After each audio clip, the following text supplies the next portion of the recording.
Reality NXT presents Let's Talk Business series, where we talk about different verticals of real estate with industry experts to deep dive into the current trend and explore future possibilities. This series is sponsored by Totality. Totality keeps you hooked with all progress updates around your sales and marketing, providing 100% automation to realtors. So thank you, Mr. Rajendra, for joining us today on Reality NXT. Thank you. So, though the last year started on a dull note, but did it have a better ending? How would you summarize your 2020 and how did the last quarter of residential market look like for you? The calendar year 2020 did start on a good note. The Q4 of the financial year FY20, or the first quarter of the calendar year, was very good for us in Brigade. We did about a million square feet in terms of sales, about 550 crores in terms of revenue. So we ended the year nearly at about 4 million square feet in terms of area and about 2,200 crores in terms of value, which was in terms of area and value was nearly 50% growth over the previous year. So the year 1920 was extremely good for Brigade on the back of a couple of large projects being launched in Bangalore and good traction across all the categories of projects, which is new launches, what we call a sustenance, and the completed inventory. So across the spectrum, we did quite well. The second quarter of the calendar year, or the first quarter of the financial year, obviously was a disaster, courtesy of the lockdown. It was almost a washout as far as we were concerned. We probably clocked one of our lowest sales in the preceding few years. But fortunately, from the third quarter onwards, which is the second quarter of the financial year, July onwards, the markets started picking back. The good thing that happened was Bangalore contributes to nearly today about 70% of our sales. And the Bangalore city started opening up much faster than the other metros. Right. For the retail activities, walk-ins, etc. So we started seeing walk-ins at our sites from July onwards. And the contrary to what everybody was thinking, customers were very keen to come in and close sales. Right. There were obviously job losses, salary cuts, future uncertainty on income levels, etc. But despite all that, the customers went ahead and bought homes, because I think one thing that drove the sentiment in this period was the fact that a lot of people realized that you need to have your own home. When things become uncertain, one of your largest components of expense in a monthly budget is your rental, correct? So if the rental is taken care of, and if you have your own home, which is kind of paid up for, is 50-60% paid up for, then you are on a much better footing. I think this actually made a lot of people go for purchase of homes on their own. Therefore, our quarter two was marginally better than quarter two of the financial year was marginally better than the previous year's quarter two. Quarter three, we've done better. We are currently in a silent period. Can't reveal the numbers, but all I can tell you is that the quarter three has been spectacular. That's great. So as we saw in Maharashtra, cause of stamp duty waiver, the luxury housing saw a great boost. So what are the trends like in Bangalore market in luxury segment currently? So what has happened in the last 2-3 quarters in the Bangalore market, specifically last 2 quarters, I would say, is that there is a clear demand for the larger homes. The units with 3 bedrooms have had the best traction across the projects. The independent villas, the larger homes also have seen a huge traction. Just to give you one example, we have a project called Exotica on the Kolar Road, what is called the Old Madras Road, which is on the east corridor of Bangalore. In a quarter, we used to sell about 7-8 units there in the previous years. In Q2 alone, we sold about 33 units. And each unit is about a crore and a half above. For Mumbai, that is ordinary because I've lived and worked in Mumbai. Yeah. But in Bangalore, that is luxury. Anything which is about a crore and a half is luxury. So market really picked up because a lot of people who could afford, felt that they needed larger homes, they needed a third or the fourth room to work, etc. So we saw a huge jump in our villa sales and the larger luxury apartment sales. No, good you brought this up that people are still looking for now bigger homes because of this COVID pandemic. So as per the latest report, which I noticed that a major trend reversal in the post-COVID pandemic was that, average flat size in top 7 cities have risen 10% in 2020. So do you see this phenomena as temporary, or in longer term, we will notice a change in product planning, especially in the residential spaces? So what we've noticed, and let me also tell you that this trend was already there in the previous quarters, though not so accentuated. So ultimately, I think what it all ties back to is the overall per capita income of the country moving up, correct? Agreed. And the per capita may not increase at an overall level, but at the higher segments of the economy, it certainly is going up faster. So therefore, there is a larger demand. For us, the average unit size has moved up from about 1,300 square feet across our portfolio to now it is 1,500 plus square feet, average unit size. So that's really been a huge jump for us, and for everyone is seeing that trend. My view is this, that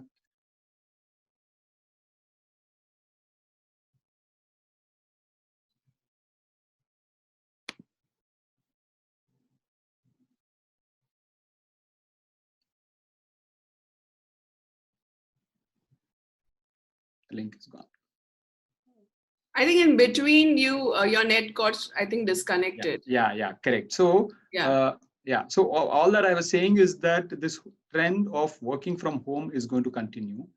And the other thing, I think what people did realize when all of us were locked up in our homes for 2 to 6 months, depending on which city you were in, people felt that they need a little more space. They needed a larger living room, they needed a larger bedroom, the kids needed some more space, the parents needed some more space. So in my mind, and the need and the demand for the larger homes will continue, and we are already incorporating that in our product planning in our future projects. In fact, a year and a half or two back, affordable housing used to be the big mantra. Everyone wanted to make the houses smaller, etc. That's now reversing, at least in cities like Bangalore, where homes are still affordable. But even in Mumbai, where I still have a lot of friends, people do tell me that the larger homes are seeing good traction. Great. So recently, Brigade Group launched a residential project on 11.8 acres in Hyderabad. So could you throw some light on this project? And I also noted that in the press, you had quoted that this is our re-entrance in the Hyderabad market. So why so, and what made Brigade Group enter again in the Hyderabad market, and about the project? So this is a project in a place called Motinagar, which is like the central Hyderabad. This is right in the heart of the city. The project is, as you said, is 11.8 acres, about 1,300 homes that we are developing across 6 towers. It is a project which, as I think the point that we discussed just now, that larger homes, we actually reformatted the entire project last year to make larger homes, to be two bedrooms starting at about 1,250 square feet and 3 bedrooms starting at about 1,500 square feet. So has done quite well for us in the last 2 months. We've sold over 300 units so far, and has received excellent support despite us spending no marketing monies or any advertising so far. Hyderabad in our plan. For us at Brigade, we see three cities as driving our growth: Bangalore, which is our home market, Yeah. Chennai, and Hyderabad. Hyderabad, of course, has emerged as a huge IT hub in India. A lot of multinationals are setting up their operations, and some of the large Indian companies are setting their operations. So we see a large growth in Hyderabad.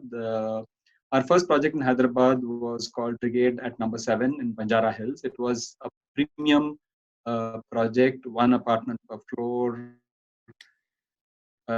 each unit costing about 4-5 crores, etc. In between, because of this whole state division of Telangana, Andhra Pradesh, the whole city was in a flux. So all of us were waiting, watching. About 3-4 years back, we said we need to re-enter the market. We therefore had done planning. The first version was affordable housing, and then we saw this trend that there is a demand for larger homes. We completely redid our planning and got approvals and launched it. So that's the story. We believe Hyderabad has a very, very strong growth story in the residential business. So especially in the Hyderabad market, residential market, what you have noticed when it comes to demand and supply? Like what trends are you noticing currently, especially in this particular market? So Hyderabad, if you see the various property reports for the last couple of quarters, it has the least unsold inventory. It has an inventory only for about 2 quarters in Hyderabad. It's the least amongst all the large cities. 1, 2, it is a city where people want larger homes. For example, a 2-bedroom homes, people want about 1,100 square feet. Typical 2 bedrooms are about 1,000. Typical 3 bedrooms are 1,400-1,500. What sells in Hyderabad is larger 2 bedrooms and larger 3 bedrooms. People want spacious homes. 2, Vastu is a huge requirement there. Every house, every bedroom, everything has to be Vastu compliant. Right.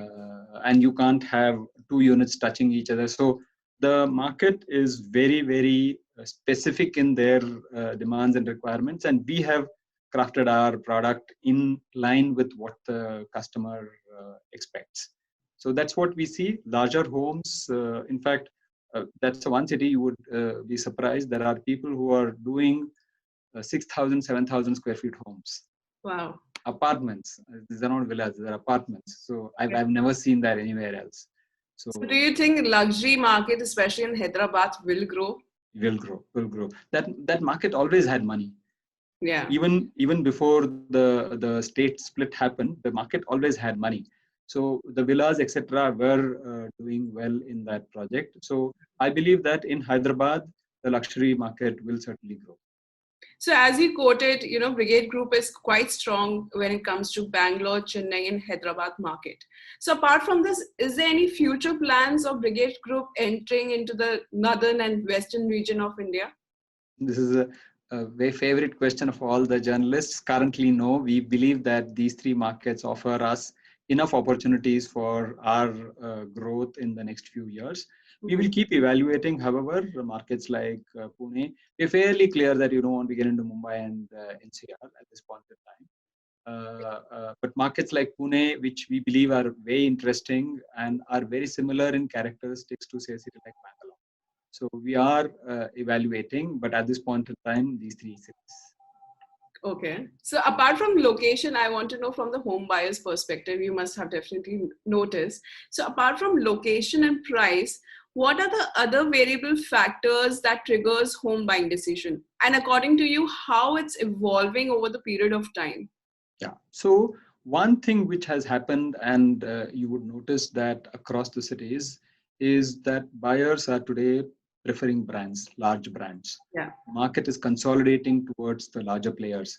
The share of the top 10 players, for example, in a city like Bangalore, over the last 3 years has jumped more than 50%. So the smaller players are getting edged out because the customers would want to invest their large hard-earned earnings of the life into a player who they know are sure will deliver them the product at the end. I think that has become very, very important, which is why you would see that in the last 2 quarters, most large listed players are seeing growth, whether it is Godrej, Prestige, all of us are seeing good growth even in these tough times.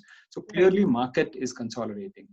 Two, there is a large preference for amenities. Yeah. Today, people want their children to grow in apartment complex which has a lot of amenities, like a swimming pool, like a tennis court, a skating rink. So they want a lot of amenities for the children. They don't want to live in a standalone apartments. Yeah. So apart from everything else that we talked about, these two are really emerging, and preferably after the lockdown, a lot of people are looking for a community where you have a grocery, you have a pharmacy, you have a clinic, so Yeah. that you don't have to step out in case of an emergency. So Right. these we see are the clearly emerging trends in the market. So, do you even think home automation is seeing that kind of growth or rise, especially in the Indian market?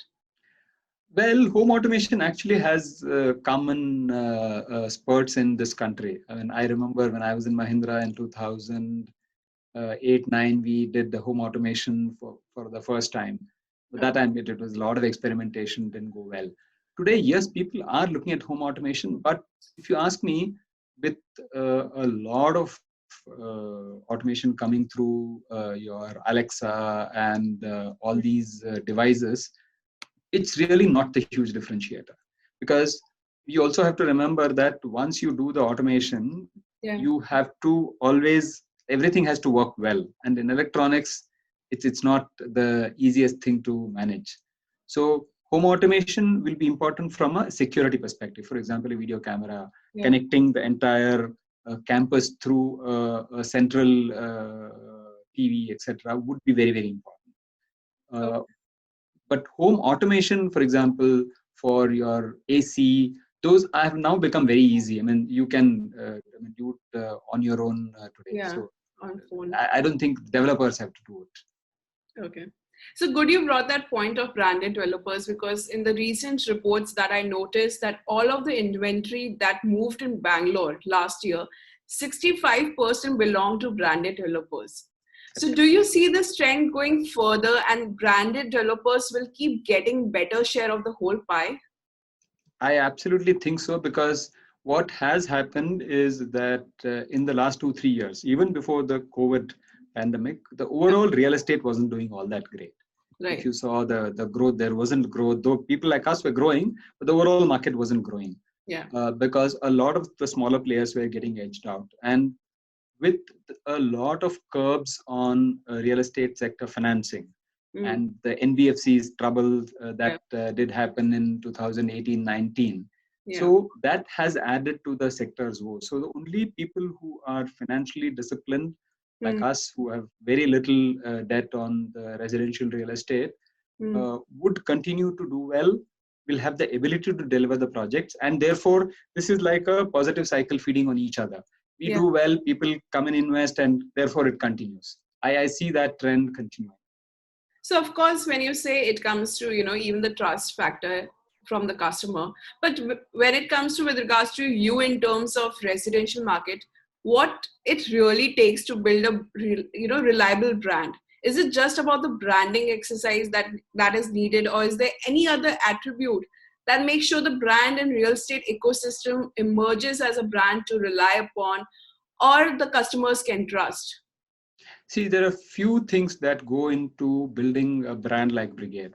I Yeah. would think from the journey of Brigade, there are a few things that the company has done right. One, if you look at the way we plan our projects, whether it is small or big, there is a huge focus on the quality of the product that we deliver and the quality of the living within the community. Mm. Uh, any of our project, you see the project where we currently are, Brigade Gateway or Brigade Metropolis, Brigade Millennium, Mm. which are some of the largest gated communities that we have built. The focus on ensuring that the community spaces are very built, very well built, well planned, and well built Yeah. has been one of the key success factors. We've ensured that our quality has been the best. Mm. And the other important ingredient is the customer centricity. And this flows directly from the chairman, Mr. Jaishankar. is that for us, the Hmm. customer is the most important thing. In fact, he says the other day I was telling him, sir, why do you even receive all customer mails? He says, look, one thing you have to remember, you always need to have your ear to the ground. So that consistent focus on what customer wants, what are his issues, how do we resolve them, what can we do to do better for the customer in every single project of ours, I think has helped build the brand. Planning, amenities, consistent focus on customer. Agreed. Because later on, even if you sell a house, people should remember the word of mouth always is stronger than any kind of advertising you do. So if That's right. some customer is really happy with your brand, it's because of the whole package, be the experience wise or be the, the amenities wise, everything. So I That's right. think even that works in your favor because the word of mouth, I'm sure, Brigade being so strong in the South market, people are all gaga about it. Absolutely. In fact, if you look at our sales today, 20 to 25% of our sales come from referrals. No marketing spend. It is people who have bought with us, referring customers back to us. That's great. So last year, due to COVID pandemic, we noticed many customers seeking property from investment perspective prefer ready to move in homes in comparison to under construction homes, as maximum construction was halted last year. So do you see this trend continuing forward in 2021 as well? I do see that. In fact, just to quote, I have been quoting this number. In our portfolio, the ready to move in inventory Yeah. in 1920 contributed to about 22% of our sales. In this financial year, that number has moved to close to about 35%. So Okay. people are clearly preferring ready to move in inventory. And I see that trend continuing. One for sure is that if you are an end user, and Bangalore market is really an end user, Bangalore, Chennai, Hyderabad, these are really end user markets. Yeah. If you are an end user and if you are looking to move into a property, clearly you would prefer something which is ready to move in. So, say the whole of 21, I expect that this trend would certainly continue. Okay. So we all know about Brigade runs an accelerator program called Brigade Reeve in the PropTech domain. So, and we have been following, with the development of it and multiple interaction with your team and the startups have happened. And I believe they're pretty happy. But one of the biggest problem that I have heard and noticed is the startup talking about the adoption part. So in the residential unit yourself, what startups in Brigade Reeve you yourself have used or you find they have a great future? So while we not only nurture the startups, as you did mention in the PropTech space under REAP, we have used many of these startups and their technologies in our projects. So one Mm. of the key ones that I can talk today is a company called VGOD, which has a water consumption metering system for every apartment.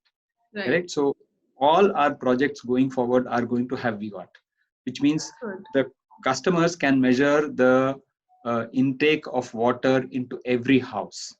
Correct. So Right. that's something we believe. So what it does is it will make you aware of how much water you're consuming, and they've demonstrated in multiple projects that it brings down the water consumption by 25 to 30%. Once you are aware that you are consuming so much water, so that itself is a good indicator.